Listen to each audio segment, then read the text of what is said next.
We've made our sky into a gallery hung with mythological paintings. It's every gallery's dream that after dusting it off and taking a closer look, a painting in their collection will turn out to be an old masterpiece, perhaps centuries older than they previously thought. In the same way, there's a great fascination in suddenly realizing that some of the constellation paintings hung in the celestial vault may belong to an older culture than we previously realized. One of the best known, brightest and most recognizable constellations is Orion. He's easily seen first by the three bright stars of his belt, and the rest of him appears before the eyes. His wide striding legs, the arm raised above his head holding a club, and the other arm raised in front of him as a counterbalance. He rides high in the winter night skies in the northern hemisphere. We think we already know his story. He's Orion the Hunter, a great brutish giant with an unsophisticated weapon, a knobbly club. He forever chases the flock of doves, the Pleiades, across the sky. According to Greek myth, these doves were originally maidens, but they were transformed into birds by Zeus to help them escape from Orion. And there was a further transformation as the flock of doves was placed in the stars, with Orion continually pursuing them. By the logic of that story, Orion was already a club-wielding giant before he chased these doves, but tradition also records that he was a hunter, and that he continued to hunt in the afterlife. And so, since he is chasing the flock of doves, it would make sense if the stick he holds is in fact the type of throwing stick which humans have used for thousands of years when trying to catch birds. Could it be that the image is far older than the Greek myth, and that they simply invented the story to go with it? The earliest appearance of Orion in European literature is in the oldest example of such literature, the works of Homer. In the Odyssey, Orion crops up as a constellation, and then there is also in Book 11 a reference to him as a giant figure hunting with a great bronze club in a field of tall flowers in the afterlife, during the episode where Odysseus visits the land of the dead. I saw huge Orion in a meadow full of asphodel, driving the ghosts of the wild beasts that he had killed on the mountains, and he had a great bronze club in his hand, unbreakable for ever and ever. Asphodel is a tall flower of the lily family, and so the image starts to seem strongly reminiscent of a stock Egyptian afterlife image known from many tombs across a wide period, showing a stick-throwing figure hunting in a field of tall reeds and lotus flowers. Indeed, these images show a figure hunting birds with a throwing stick. Shown here first is an example from the tomb of Nakht from the 14th century BC, around 3,500 years ago, in the New Kingdom, not far distant from the time in which the events described in the Odyssey are supposed to have occurred. There are the tall plants like the field of asphodel, and there is a figure whose posture is exactly that of Orion. It's been noted that it's odd that Nakht is shown in this pursuit. As an official residing in Upper Egypt, he wouldn't have possessed lands in the region of the papyrus marshes of Lower Egypt, and this is not a pursuit he would have been involved with in his normal life. This suggests the scene has some other significance. This is an illustration of another example from the New Kingdom, from the tomb of Mena. Figures accompanying the hunter hold bunches of lotus flowers they've picked from the waters. This same scene is also found on a gold shrine that was part of the tomb treasures of Tutankhamun, and in reversed form it's found in the New Kingdom tomb of Nebamun. This image had already been in use for a long time when used in these New Kingdom tombs. This example is from the double tomb of Meku and Sabni, in the time of Pepi II at the end of the Old Kingdom, around 1,000 years before the time of Nakht. The forearm and part of the throwing stick have crumbled off the fresco, but the original was clearly very much the same image as the images in the New Kingdom tombs, as is made even clearer if we add them back in. Did the Greek myth about the Orion constellation holding a stick and chasing a flock of doves, the Pleiades, develop from the Egyptian image of the deceased involved in the kingly pursuit of hunting with a throwing stick in the happy marshes of the afterlife? The more we look into it, the more the answer appears to be yes.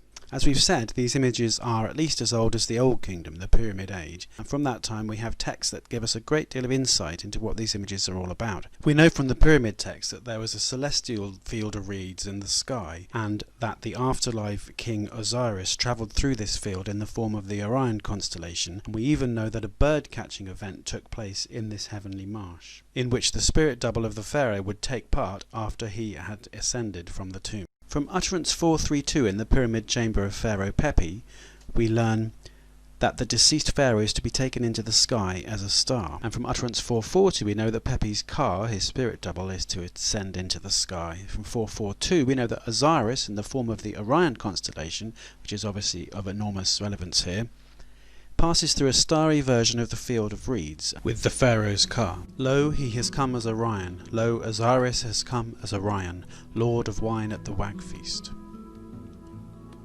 Conceived of sky, born of dusk, sky conceived you and Orion, the dawnlight gave birth to you with Orion. You shall rise with Orion in the eastern sky, you shall set with Orion in the western sky. Sirius is your guide on the sky's good paths, in the field of rushes. It should be pointed out that the Wag Feast was a festival at the start of the inundation, and this was also when Orion was born in the dawnlight in the Pyramid Age, the heliacal reappearance of the constellation shortly before dawn, after a period of apparent absence in the sky.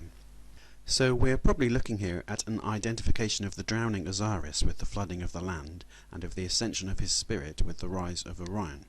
Egyptian kings were themselves identified with Osiris, the god was their archetypal model. In Utterance 517 we learn how Pepi's spirit will be ferried through the field of rushes to a field where the bird catch takes place. And here the deceased pharaoh assigns the revered ones to the bird catch, and he is also one who will himself be assigned to this bird catch.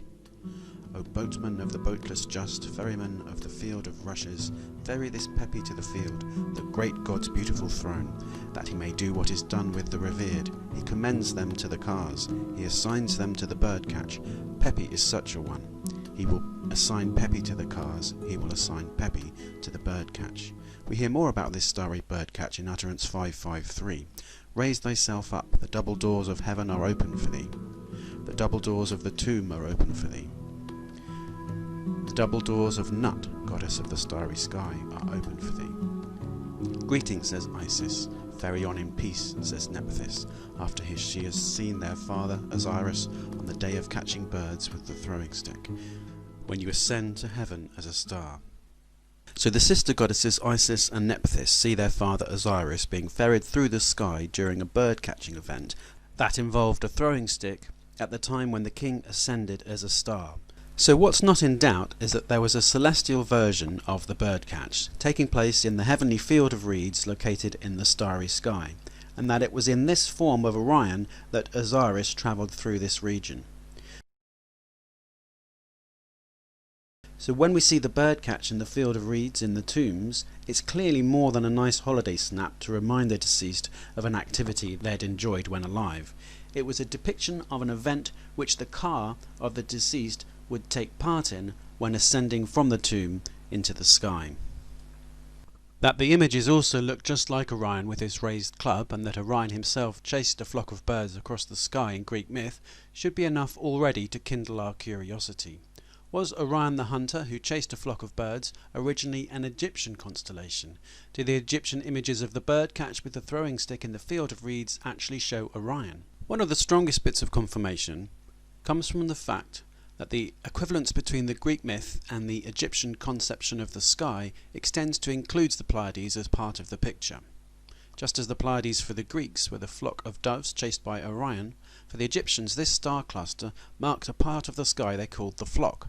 One of the ways the Egyptians divided up the sky was into 36 decans. Decans contain stars that rise and set rather than those nearer the pole that are always above the horizon. The Greek name decan comes from the fact that there was a period of 10 days before the next decan reached a fixed point in the sky at a certain time. The identity of some decans is uncertain, but the three that scholars are now most agreed about are the ones containing Sirius, Orion and the Pleiades. Decans could be used for telling the time during the night. Indeed, the scribe Nacht, whose tomb, as we've seen, contained a bird-catch scene, is thought, due to his titles, to have been a royal astronomer and counter of the hours during the night. As such, he would have known how Orion followed the flock.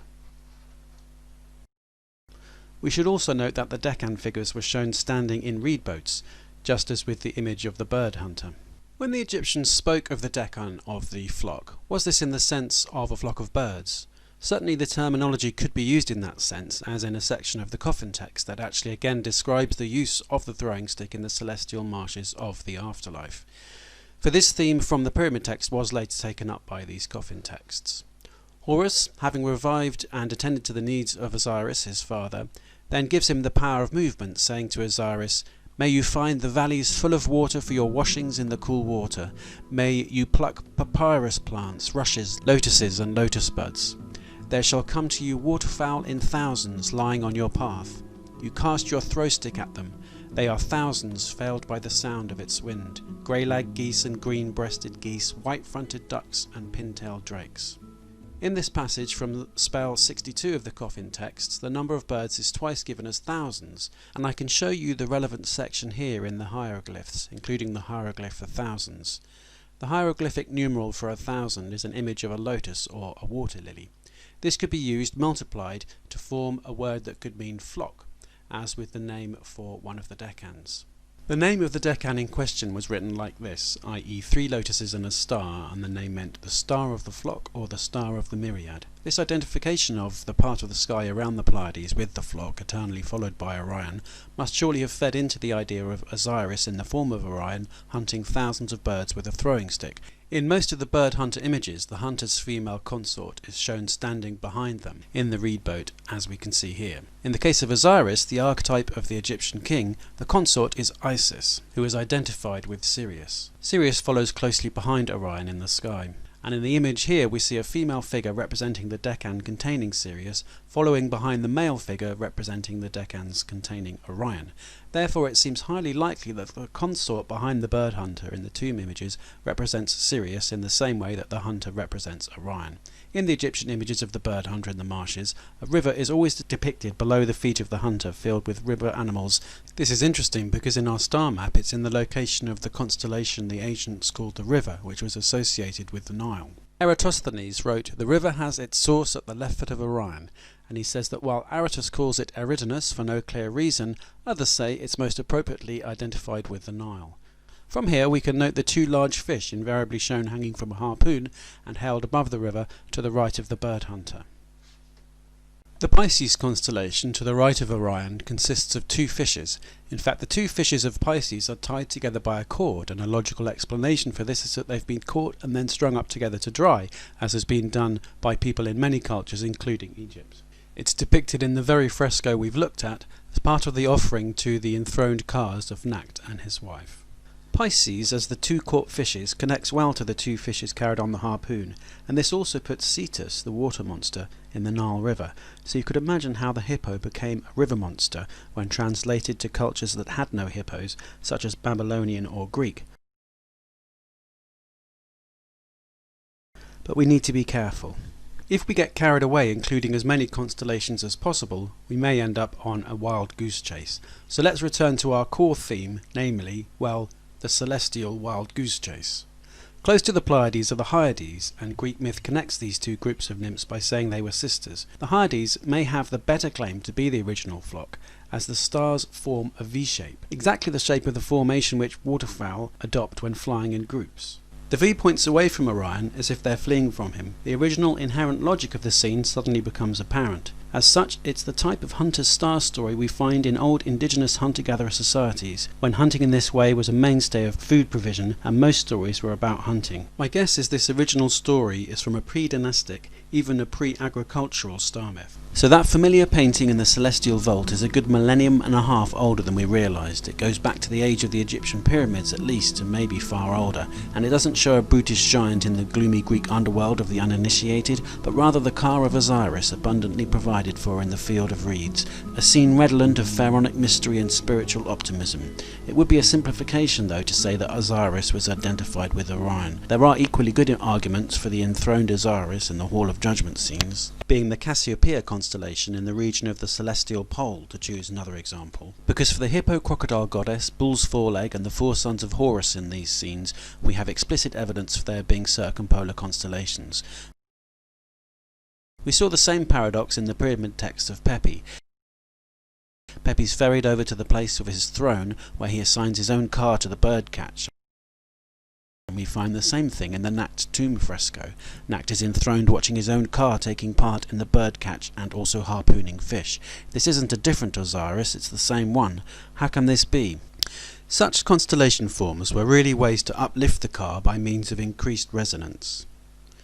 The constellation images are ideas imprinted with generations of wonder, in transpersonal morphic fields, and this richness of field is invigorating and uplifting.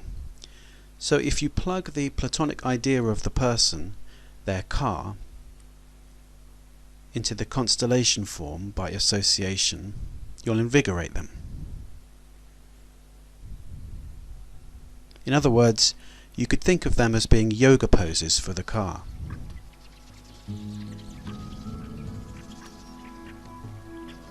A fresco or a statue could help the car to make use of such resonant images to create the association.